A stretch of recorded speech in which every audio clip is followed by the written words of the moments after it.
Hello दोस्तों, कैसे हैं आप सब। राम जी की पाठशाला में आपका बहुत बहुत स्वागत है। और परसों से जब से यह सूचना आई है कि उत्तर प्रदेश में जितने भी शिक्षकों की भर्ती होगी उनके लिए अब अलग अलग बोर्ड नहीं होंगे, एक एकल बोर्ड बनाया जाएगा जो समूह ग और समूह आपका ख और समूह क यानी कि ग्रुप ए बी सी तीनों स्तर के अध्यापकों की शिक्षकों की भर्ती करेगा।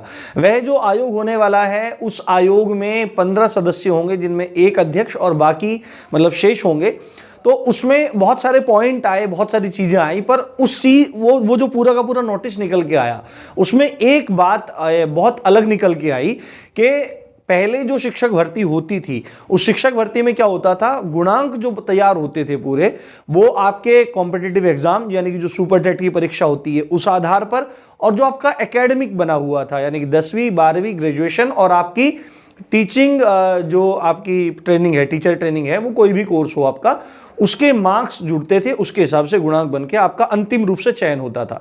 परंतु उस जो पूरा का पूरा वो जीओ कह लीजिए या नोटिस कह लीजिए पूरा, उस नोटिस में पॉइंट नंबर 3 है, पॉइंट नंबर ग है। उस पॉइंट नंबर ग को एक बार मैं आपको दिखाता हूं, आपको ध्यान से उसको देखना चाहिए और आपके सारे डाउट क्लियर करने का मैं यहां पर पूरा प्रयास करूंगा। ये आप इधर देखिए, ये है वो पॉइंट नंबर 3। क्या कह रहे हैं इसमें कि ग वर्गीय सेवाएं प्राथमिक शिक्षा में सहायक अध्यापकों की भर्ती हेतु साक्षात्कार नहीं होगा, यानी कि आपका कोई भी इंटरव्यू नहीं लिया जाएगा। और पहले भी कोई इंटरव्यू होता नहीं था, है ना, पिछली वाली जो भर्ती हुई थी उसमें भी कोई इंटरव्यू नहीं हुआ था। इस परीक्षा में अभ्यर्थी के भाषा ज्ञान, शिक्षक अभिरुचि, सामान्य अध्ययन पर आधारित लिखित परीक्षा एवं केंद्र सरकार या राज्य सरकार द्वारा अर्हता निर्धारित टीईटी यानी कि यूपी टेट और सी टेट के प्राप्त अंकों के 1/4 अंक तथा अभ्यर्थी के मेरिट का अंक में निर्धारित कर चयन किया जाएगा। ये पूरा का पूरा आपने देख लिया, आपके सामने से हट गया होगा पर मैं अपने सामने इसको रखूंगा। इसमें 2-3 पॉइंट ऐसे आए जिनकी वजह से सबके बीच में एक भ्रम फैल गया है कि बहुत चीजें बदलने वाली है, सिलेबस बदलने वाला है, ये होने वाला है, वो होने वाला है। परंतु मैं आपको एक क्लैरिफिकेशन दूंगा यहां पर जो आपको बहुत हद तक संतुष्ट कर देगा। आपको पहली बात ये देखनी चाहिए कि जो नई शिक्षक भर्ती आएगी उसमें इंटरव्यू नहीं होगा। ये पॉइंट तो इन्होंने लिख दिया है कि इंटरव्यू नहीं होगा, पहले भी नहीं होता था तो इसकी कोई इतनी बड़ी बात नहीं है। इसमें एक इंपॉर्टेंट बात यह आई कि इस परीक्षा में अभ्यर्थी के भाषा ज्ञान, शिक्षक रुचि अभिरुचि, सामान्य अध्ययन एवं आधारित लिखित परीक्षा होगी। यानी कि अब लोगों ने समझ लिया इसमें कि भाषा ज्ञान का मतलब यह है कि लैंग्वेज पूछी जाएगी, ठीक है। अभी शिक्षक अभिरुचि यानी कि आपकी साइकोलॉजी सीडीपी पूछी जाएगी, और सामान्य अध्ययन आपका वो बोल रहे हैं कि इसमें सामान्य अध्ययन में बस आपका जीएस वाला सेक्शन आएगा जो इतिहास भूगोल इत्यादि, बाकी चीजें आपकी उसमें हट जाएंगी। तो पहली बात तो मैं आपको इस पॉइंट से निकल के आ रहा है कि भाई सिलेबस और पैटर्न चेंज होने वाला है। तो जहां तक मैं आपको बताऊं, आप लोग सब शिक्षक बनने वाले हो, आपका बुद्धिमत्ता का स्तर इतना भी नीचे नहीं हो सकता कि आप यहां पर चीजें लिखी हुई पहचान ना पाए। यहां पर क्या लिखा हुआ है कि भाषा ज्ञान की बात हो रही है, तो आप ये चीज मान के चलिए कि वहां पर इंग्लिश भी मिलेगी आपको, हिंदी भी मिलेगी और संस्कृत में मिलेगी। ये पहले भी तीनों होती थी, इस बात को आपको ध्यान रखना है। दूसरा बोल रहे हैं यहां पर शिक्षक अभिरुचि का मतलब आपका सीडीपी और जीवन कौशल इत्यादि जो टॉपिक है वो सब इसमें ऐड होगा। और सामान्य अध्ययन क्या लिखा हुआ है, सामान्य अध्ययन का मतलब हिस्ट्री, ज्योग्राफी, इकोनॉमी ये नहीं होता है। सामान्य अध्ययन का मतलब ये होता है कि एक व्यक्ति को सामान्य रूप से हर विषय की मूलभूत जानकारी होना जरूरी है, और सामान्य अध्ययन में ही सब चीज आपकी आ जाती है। आपका हिस्ट्री हो जाए, ज्योग्राफी हो जाए, करंट अफेयर हो जाए, आपका साइंस हो जाए, ठीक है, कंप्यूटर हो जाए, आपका कुछ भी, आपका रीजनिंग हो गया, आपका मैथ्स हो गया, वो सब सामान्य अध्ययन के अंतर्गत ही आता है। ये बात आपको समझनी चाहिए एक नॉर्मल बेस पर। तो आप एक बात तो ये समझ लीजिए कि सिलेबस चेंज होने के आसार ना के बराबर हैं, बाकी चीजें तो ऑफिशियल नोटिफिकेशन पर ही आपको पता लगेंगी। और साथ में पैटर्न जो है, अगर आप पेपर के पैटर्न की बात करें तो पेपर का पैटर्न जहां तक मुझे लगता है पेपर का पैटर्न नहीं बदलने वाला है। आपके 150 प्रश्न ही इसमें रहेंगे, ठीक है। और अगर कुछ ज्यादा बदलेगा भी तो ऐसा हो सकता है को जो आपके टॉपिक्स हैं उनमें थोड़ा घटत और या बढ़त आपको दिख सकती है, इससे ज्यादा कोई परिवर्तन आपको देखने के लिए नहीं मिलेगा। अब दूसरी बात है, उसमें क्या लिखा है कि भाई सी टेट और यूपी टेट के अंक जुड़ेंगे, ठीक है। और कितने अंक जुड़ेंगे उन्होंने वहां पर लिख दिया, 1/4 अंक जुड़ेंगे। तो क्या क्या लिखा गया वहां पर? अंक लिखा गया। तो इस अंक के लिखने से यह बात बिल्कुल भी पूरी तरह सिद्ध नहीं होती कि भाई ये परसेंटेज जोड़ेंगे, क्या करेंगे, क्या नहीं जोड़ेंगे।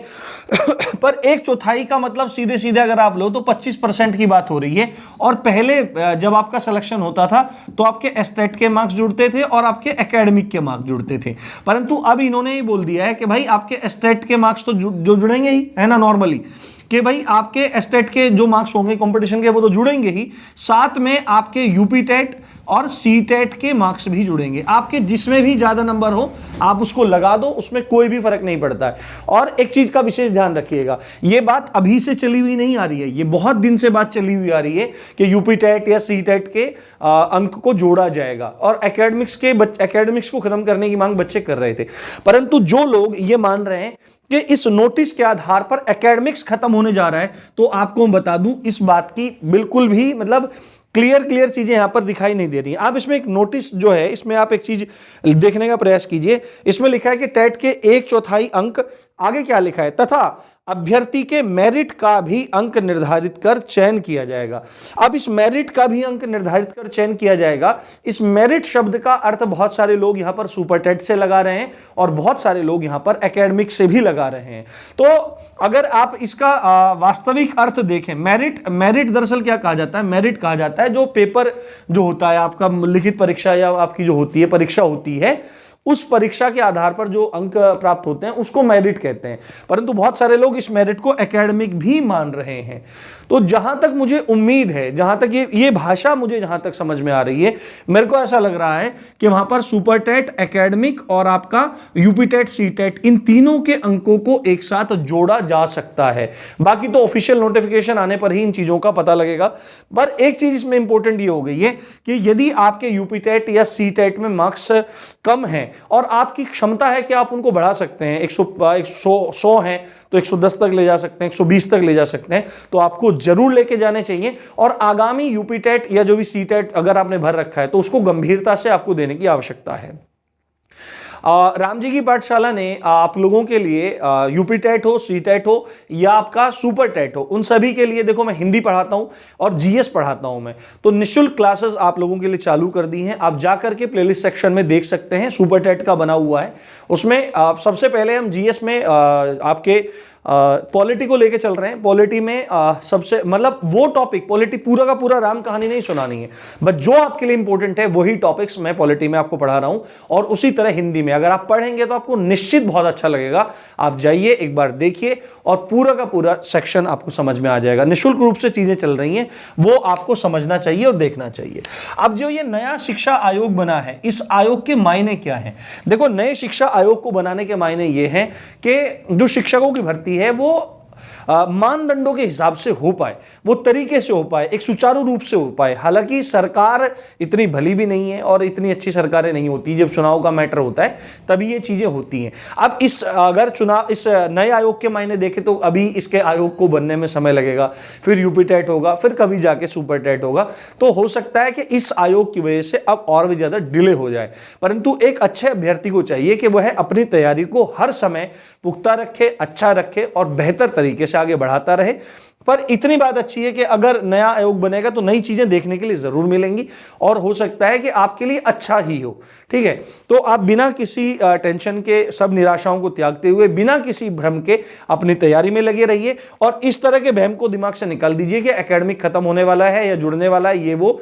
आप बस अपनी तैयारी कीजिए और यूपी टेट या सी टेट जो भी आप देना चाहते हैं उसको गंभीरता पूर्वक दे करके अपने जीवन को एक सुंदर अवसर प्रदान जो आपको होगा उससे चूकने से बचा लीजिए। तो इसी अच्छी बात के साथ आप देख रहे थे राम जी की पाठशाला। मैं हूं राम भारद्वाज। जय हिंद, जय भारत।